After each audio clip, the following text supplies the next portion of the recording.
What's up guys, welcome into another video. My name is Schmuckles. I stream Dead by Daylight on Twitch on Wednesday and Sunday. The link is in the description below. Today we're going to be talking about 5 fun survivor builds in 2021. These builds are not necessarily going to help you escape every game, but they are the most fun. There's a lot of crazy moments that can happen in Dead by Daylight. These builds I'm about to show you will make those funny, crazy moments happen on a regular basis. All the clips you see in today's video are from 2021. The information I'm going over at this video is assuming that the perks are at tier 3. The first build is what I like to call the Houdini build. This build is Iron Will, Deception, Red Herring, and Diversion. We're going to go over each one of these perks, and I'm going to show you some of the plays that are possible. This build is about misdirection and confusing the killer. The first perk we're going to go over is Diversion. In order for this perk to activate, you need to be within the killer's terror radius for 30 seconds without being in chase. This then unlocks the ability to throw the pebble. You can only throw the pebble when you're crouched and not moving. It's going to create a distraction for the killer 20 meters away from where you throw it. So to the killer, this distraction is going to be a loud noise notification and scratch marks wherever the pebble lands. There's so many situations where you can misdirect the killer with this perk. Not a lot of survivors run this perk, so this perk is able to throw a lot of killers off and is a really good way to troll the killer. You definitely need to use this perk when you're not in chase because you have to crouch and then throw the pebble. If you're in chase, there's a good chance the killer would see you throw the pebble. Also, if the killer finds out that you have this pebble, you're not going to be able to use it for the rest of the game, so you have to be very careful when you use this pebble. If done correctly, this can throw the killer off for the whole game. The next perk we're going to talk about is Deception. It's an Elodie teachable perk. Every time you sprint up to a locker and hit spacebar, the locker opens and closes, and the killer receives a loud notification noise at the locker. You also leave no scratch marks for the next 3 seconds. From my experience, this perk works pretty well whether you're in or out of chase.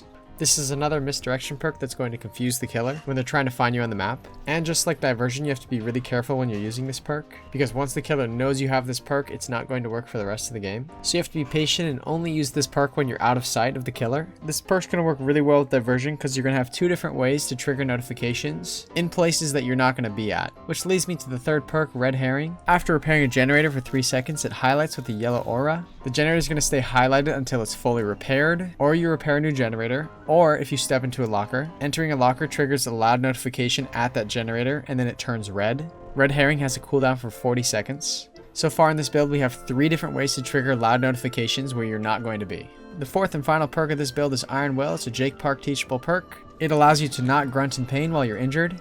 So a killer's not going to hear you even when they're nearby you, unless you're screaming for some reason. This is going to allow you to do all 3 of the other perks while injured. Killer's not going to hear you even if you're crouched right next to them injured. It's going to increase the odds that the killer doesn't find out about the other 3 perks. And you're going to be able to get away with a lot more. This is not necessarily a build that's going to like trigger a killer, but it really is a lot of fun to do. It's definitely one of my favorite builds, and I'd highly recommend trying it out if you haven't. Also note that this Houdini build does not have an exhaust perk. So if you're bad like me, and you require dead hard, sprint burst, balance landing, or head on, you're just going to have to learn to run early. It's a little uncomfortable at first, but once you get used to it, it's a really fun build. This next build is a SABO build. It's going to allow you to SABO hooks on the map while the killer is carrying survivors to the hook. The first perk in this build is Saboteur. It's a Jake Park teachable perk. It's going to allow you to see the hook auras in a radius of 56 meters from the pickup spot if a survivor is being carried. So pretty much it's going to give you really good game sense to where all the hooks are on the map and allow you to figure out which hook the killer's probably taking the survivor to. It also unlocks the ability to sabotage the hook without a toolbox. The sabotaging rate is 3 seconds, and once you sabotage the hook, it actually puts the whole perk into cooldown for 60 seconds. I don't recommend ever sabotaging the hook with this perk unless you have to. You're going to lose the ability to see all the hook auras for 60 seconds. The better option is to bring a toolbox with sabotaging speed add-ons. The second perk in this build is Empathy. It's a Claudette teachable perk. It's going to allow you to see dying or injured survivors' auras within a 128 meter range. Pretty much this is going to allow you to chase the chase with your toolbox. This build is not about doing generators. Do not repair generators with your toolbox. It's a waste of charges and it really goes against this whole build. The third perk in the build is Breakout. This is a Yui teachable perk. When you're within 6 meters of a carried survivor, you gain a haste status and move at a 7% increased speed. The carried survivor's wiggle speed is also increased by 20%. So after you successfully SABO a hook, if the killer tries to carry them to another hook, you can just run right behind the killer and really increase their odds of getting off. The default wiggle time is 16 seconds. Breakout reduces the wiggle time to 13.3 seconds, assuming the survivor is constantly under its effects. And the last perk in this build is David King's teachable perk Dead Hard. It gives you that invincible dash to avoid damage when injured, and it has an exhaust of 40 seconds. This is going to help you commit to your SABO or breakout play. If you successfully SABO, the killer's either going to drop the survivor or probably the survivor is going to wiggle off. Either way, the killer's probably going to tunnel you afterwards, so this is going to also help you in that chase afterwards. The next build we're going to go over is a locker build. This build is Deception, Quick and Quiet, Decisive Strike, and Head On. We already went over Deception. Deception is going to allow you to fake hopping into lockers. After you use your Deception in this build, you're going to be able to use Quick and Quiet and Head On. Quick and Quiet's a Meg Thomas teachable perk. Basically, you're going to be completely silent and not trigger a notification for the killer whenever you're vaulting or sprinting into a locker. Quick and Quiet can be triggered every 20 seconds. And this goes perfectly with Head On, Jane Romero's teachable perk. After standing in a locker for 3 seconds, you have the ability to stun the killer if you sprint out of the locker while they're within range of the locker. This is a 40-second exhaust perk. You're going to be able to use Head On to stun the killer, and he's going to drop any survivors that he was carrying. And the fourth and final perk of this build is Laurie Strode's Decisive Strike. I think everyone knows what DS is. Maybe not actually, because it's being reworked. Right now, what Decisive Strike is for the next 60 seconds after you're unhooked, if the killer picks you up,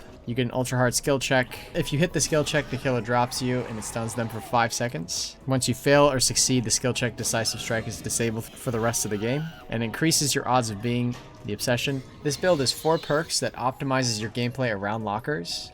There are so many different combinations of plays that are possible, depending on which order you use the perks, depending on where the lockers are.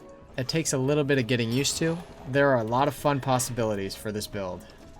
One thing to note is if you're going to sprint into lockers, you're going to have to go Deception, then Quick and Quiet in that order. That's what I've noticed. So you have to keep that in mind. And remember, you really shouldn't be using Deception within eyesight of the killer. This is a really fun locker build and it's completely updated with Elodie's perk, Deception, in there.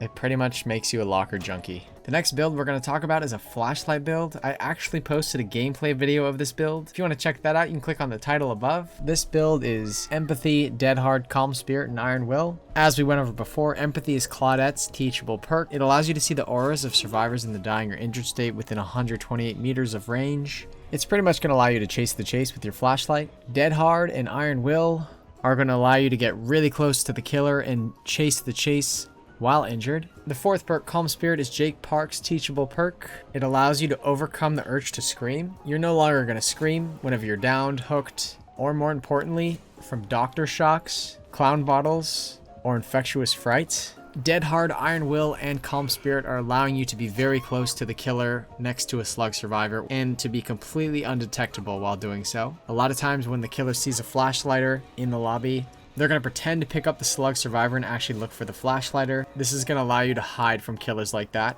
These 3 perks together is going to allow you to flashlight save at the highest level in the game. The build as a whole really is the ultimate flashlight build. And I've never seen people talk about this in this game. I've never seen people have 4 perks that are dedicated to helping flashlight save. I think these are the best 4 perks for that. It can make killers really mad. Once you successfully flashlight save, they're most likely going to tunnel you. Dead Hard and Iron Will are going to allow you to do well in that chase.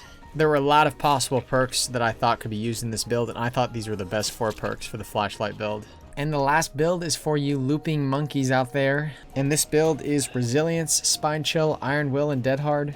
It really makes you the ultimate looper in the game. Resilience is a perk that's already teachable to all survivors. When injured, you have a 9% speed buff for generator repairing, healing, sabotaging, unhooking, vaulting, cleansing totems, opening gates, and opening chests. The best part about this is the vault speed. You get a 9% vault speed. You're going to vault 9% faster. And now when you pair that with Spine Chill, that's another perk that's already available to all survivors. You get a 6% increased speed for all of those same things, including the vault speed. So if you're not injured, you have a 6% increased vault speed. If you're injured, you have a 15% increased vault speed. So you're going to be able to vault against huntresses and dodge the hatchets. You're going to be able to beat the killers to the vault, and they're going to swing and miss often at vaults. Iron Will and Dead Hard are going to give you the opportunity to recover from any mistakes. dead hard to stretch for vaults and pallets, and try unique pathing in jungle gyms with Iron Will. This is really the ultimate looping build that you can have as Survivor. I actually put this build in here because it was requested that I do so on my live stream, and it makes a big difference, all these perks working together. You actually get stronger as you get injured. If you get tunneled, you really have the opportunity to do really well in your chases. So those are my 5 favorite fun builds in Dead by Daylight in 2021. If I missed any builds, or you want to see me feature one of the builds on the channel, let me know in the comments below. Make sure and leave a like and subscribe if you got any value from this video. Good luck in your Survivor games, guys. I'll see you in the next video.